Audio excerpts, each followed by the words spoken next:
All the talk in F1 has been around the upcoming season, but there has been an underlying story throughout the F1 winter break that has to do with the 2026 engine regulations. Red Bull has been stirring the motorsport pot, and Ferrari is attempting to be the big brother of the situation and make sure all is fair in love and war. Well, in this case F1. However, it does now look like Red Bull have got their way, and we think we know why. Let's take a brief look at what has gone on in the winter break.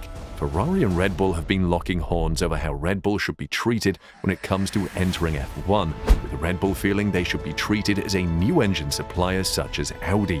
Still, Ferrari argues they should be treated the same as the rest of the older, more experienced engine suppliers.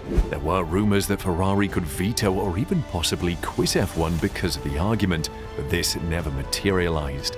It is no hidden secret that Red Bull has wanted to develop its own engines, having embarked on the mission in 2021 after Honda left the sport at the end of the season.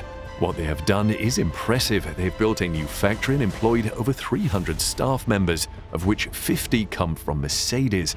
Talk about keeping your friends close but your enemies even closer. Head of the department, Steve Brody, highlighted that Red Bull has never built an engine from scratch, but it makes sense to do so. Mercedes has never done anything but build engines. At Red Bull, originally, they were really only good at making a sticky sports drink. To build something from the ground up here and make it a success is what drives most people to choose this project. Brody went on to fire a small warning at his F1 rivals, having this to say: "At Red Bull, if we do something, we either do it very well or not at all." And he specifically aimed a warning at his closest rivals in F1 that it was on track to deliver a competitive engine. It can't hurt if they also know at Mercedes and Ferrari that we are on the right track. Now, reading between the lines here, it appears as if Red Bull knows precisely what they are doing and should not be allowed to enter as a new engine supplier. This feeling was only heightened after Horner talked up Red Bull's entry into F1. "We've explored possibilities beyond 2025, but the reality is it all needs to be under one roof. We've made the investment, we've made the commitment within Red Bull powertrains, and we've recruited the specialists. Our journey as a power unit manufacturer and independent engine facility is unchanged by Honda's possibility that they may come back into the sport in 2026. Horner went further on to say that Red Bull is fully committed to the project and that they now have complete control of their destiny, highlighting that Red Bull has come for business and is looking to supply a mean engine in the future. "We've set our path, we've made the commitment, we're making the investment, and longer term, that's absolutely the right decision because it gives us control of our own destiny. We're not beholden to someone, whether a manufacturer will withdraw or will stay, and that enables you to integrate chassis engineers with engine engineers, sitting alongside each other on the same campus." As we have mentioned, this has ruffled some feathers in the F1 world, particularly the famous prancing horse.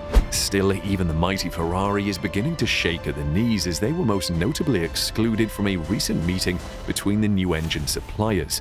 Behind them, Lando Norris waiting to pick up the scraps here, but Lewis Hamilton, 54 points scoring finishes in a row, and he failed. The main reason was that they were the only team yet to announce their intention to be part of the 2026 rules cycle. However, it appears that Ferrari has given in. According to Italy's Corriere dello Sport, Ferrari has now agreed to the F1's next generation of low-cost power units that will be introduced in 2026. Effectively, this means Ferrari has given in and accepted Red Bull will be a new engine supplier and treated the same as Audi. Although it doesn't mean it is over entirely, as Ferrari may still have a trick up their sleeve. But for the time being, it looks like Red Bull is getting payback at Ferrari. So why has Ferrari suddenly had a change of heart? Let's take a look. Hamilton has gone from second in the race to falling out of the point. The FIA's governing body has already agreed on the new series of F1 engines that will feature more electric power and 100% sustainable fuels when introduced in 2026. In a significant shakeup, a meeting involving the F1 stakeholders and the 10 existing teams is scheduled at the end of January to clarify the remaining details. Formula One Chief Technical Officer Pat Simmons revealed the details at the meeting. The power unit regulations have been published, but they are not finished. Now we have to tidy them up.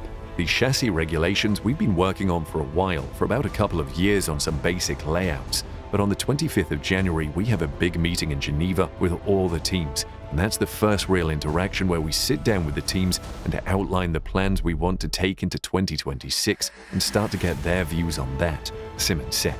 Now, one thing F1 could do with is closer competition.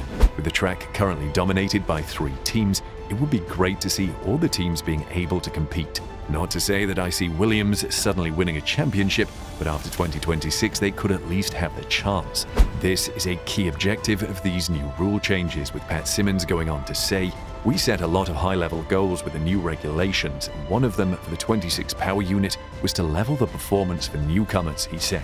The combustion on a current Formula 1 engine is very, very different from what I would call conventional. It's damn near a diesel running on petrol. It's a very complex combustion.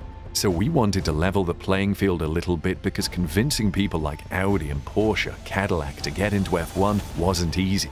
And there are others I won't name that would like to get in, and that wouldn't be a bad thing. It would be nice to have those names in F1.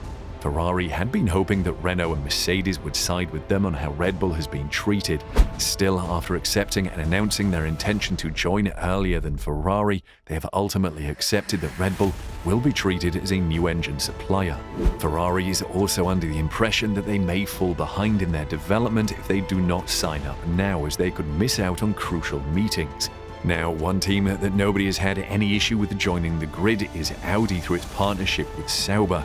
The German manufacturer has wasted no time in announcing its excitement to enter the F1 world, with Alan McNish, the director of motorsport coordination for Audi, having this to say: "It is definitely exciting.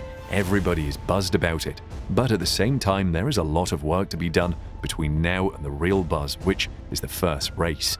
Now, Audi is a brand synonymous with quality cars, and it looks like the German manufacturer is wasting no time in getting involved. With their partnership with Sauber still 3 years away, you would think they may just twiddle their thumbs a bit, but Audi has quickly developed its assets behind its F1 push, with a 3,000 square facility for its power unit R&D.